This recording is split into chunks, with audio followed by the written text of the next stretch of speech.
मित्रों, आपके अपने ही यूट्यूब चैनल में आपका बहुत बहुत स्वागत है। जानते हैं आप एसएससी जीडी का एग्ज़ाम आ चुका है, तुरंत सर पर ही है।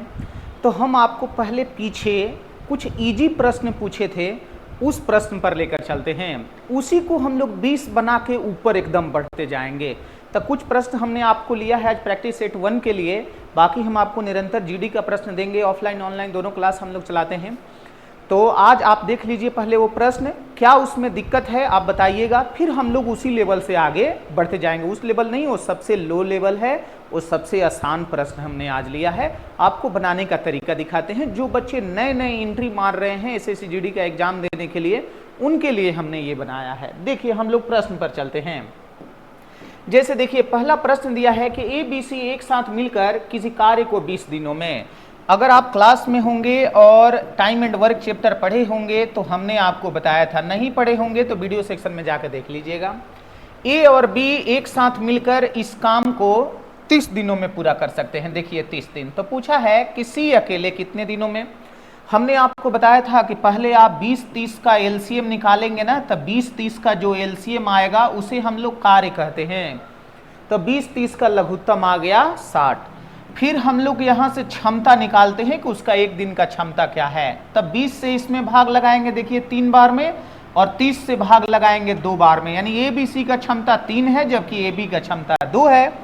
यहाँ से आपको सी का क्षमता निकालना होगा तो 1 आ गया। जब क्षमता 1 आ गया तो कुल कार्य हमारा 60 है और क्षमता 1। तो आप बता सकते हैं सी अकेले उस कार्य को कितने दिनों में पूरा करेगा, तो 60 दिनों में। अगर आप टाइम एंड वर्क पढ़े होंगे तो आपके लिए आसान प्रश्न है, और देखे ही नहीं होंगे तो ये भी प्रश्न आपके लिए टॉफी नजर आएगा। ठीक है, चलते हम लोग अगले प्रश्न पर। कहा एक वस्तु को 20% छूट के बाद 20% का लाभ होता है, तो छूट ना देने पर कितने प्रतिशत का लाभ होगा। अब देखिए छूट हमेशा दिया जाता है अंकित मूल्य को। इसको अलग अलग नाम से भी जाना जाता है, अंकित मूल्य, दर्ज मूल्य, सूचित मूल्य, तय मूल्य, निर्धारित मूल्य, लिखित मूल्य, बहुत सारे मूल्य से नाम से जाना जाता है। इस पर हम 20% का छूट दिए। देखिए 80/100 लिख दिए, तो 20% का लाभ। लाभ हानि जो हमारा होता है वो क्रयमूल्य पे होता है, और क्रयमूल्य अपने आप में 100% होता है, यानी फेस वैल्यू हमारा मूल कीमत 100 ही है।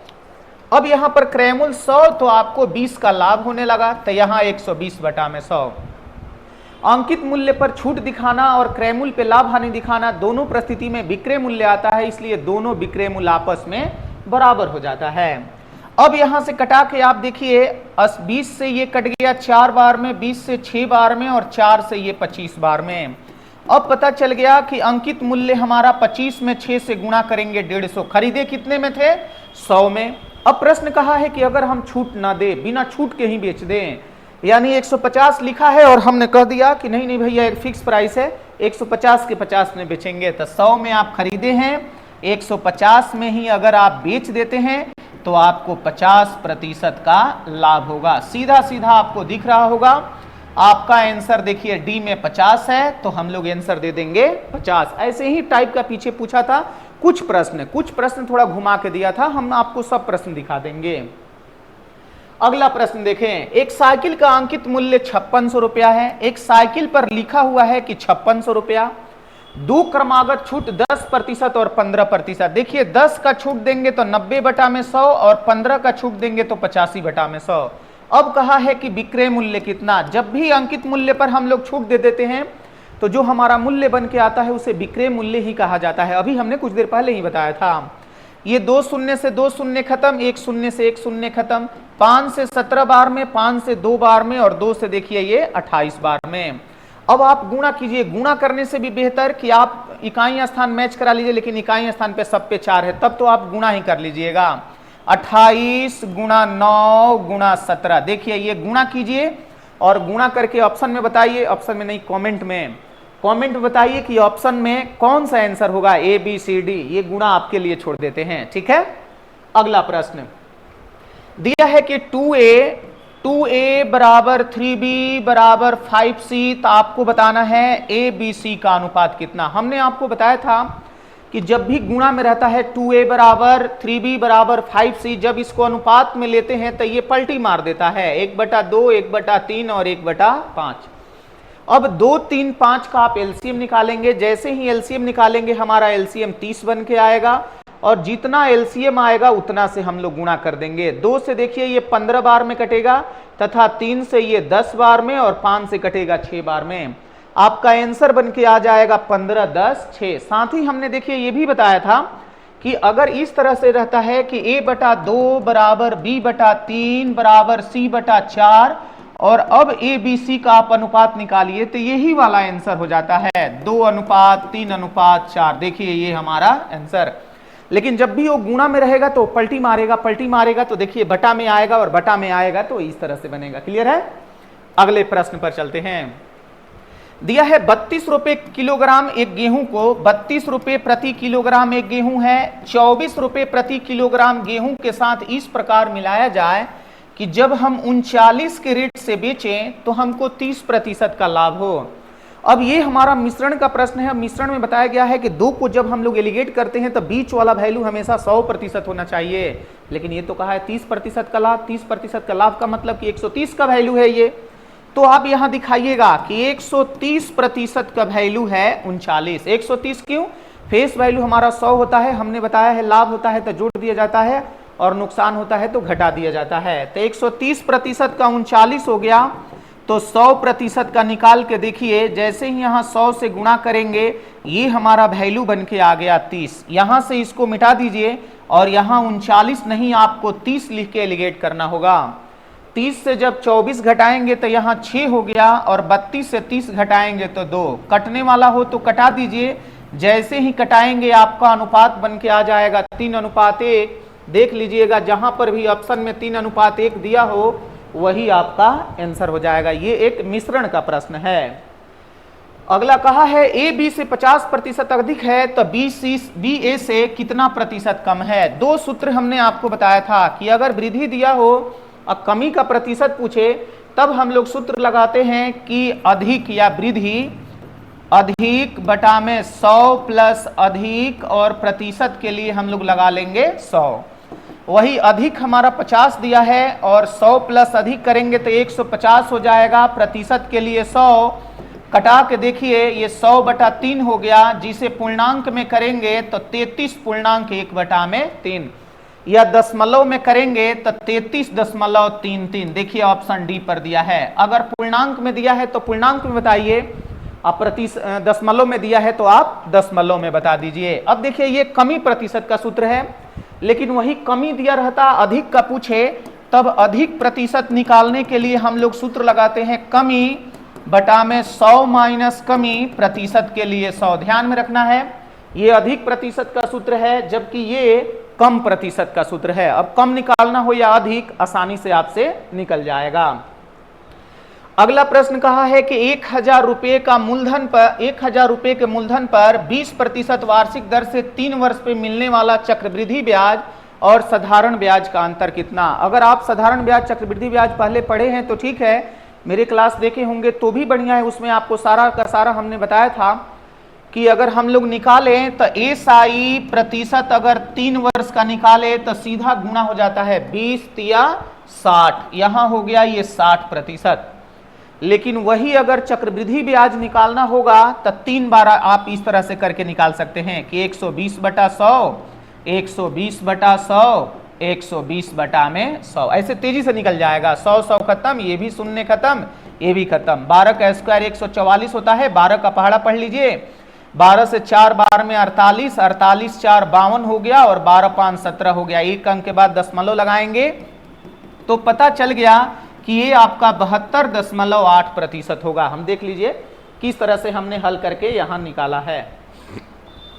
कहां चल गया भाई प्रश्न?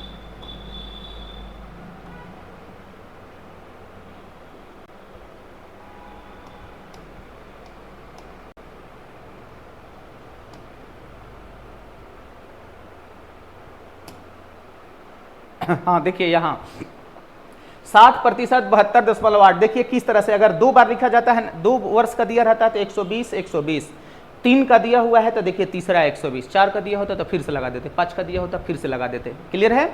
3 का देखिए यहाँ। अब इनका अंतर निकाल के देखेंगे ना तो 12.8 आएगा। अंतर कितने का आ गया?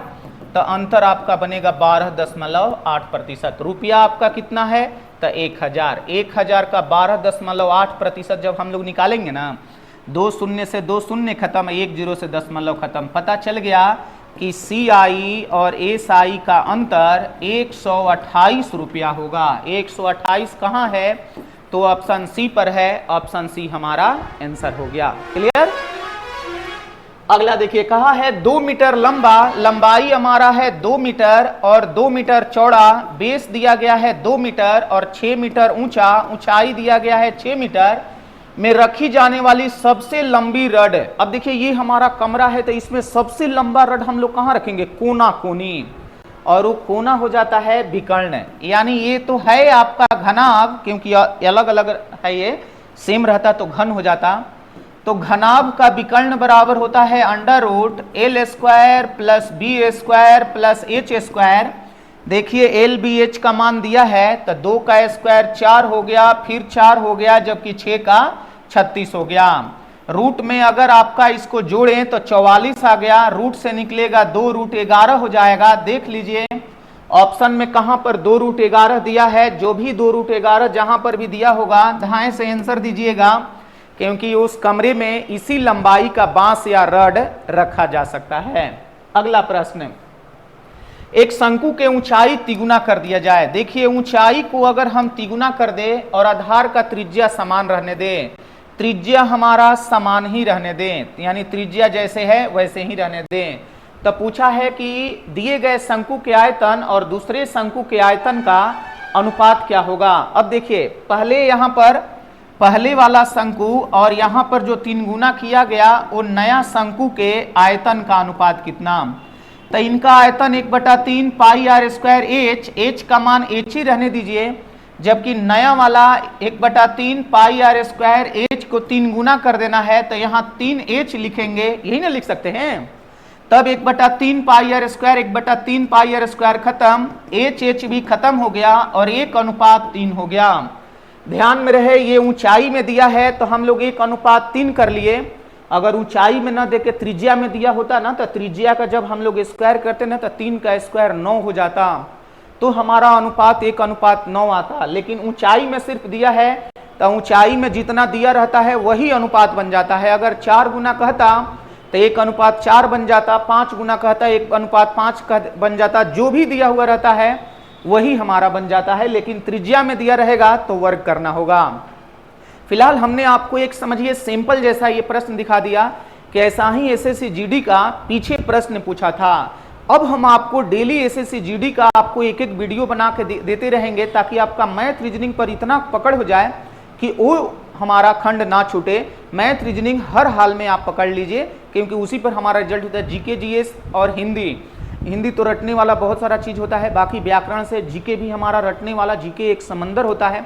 अगर 100% नहीं भी पकड़ाए तो एक लेवल का पकड़ लेंगे तो रिजल्ट हर हाल में गिरेगा ही गिरेगा। इसलिए कमांड रखिए और अपने तैयारी में लगे रहिए। बहुत बहुत धन्यवाद आपको। फिर मिलते हैं हम लोग अगले वीडियो में। थैंक यू, धन्यवाद, राधे राधे जी।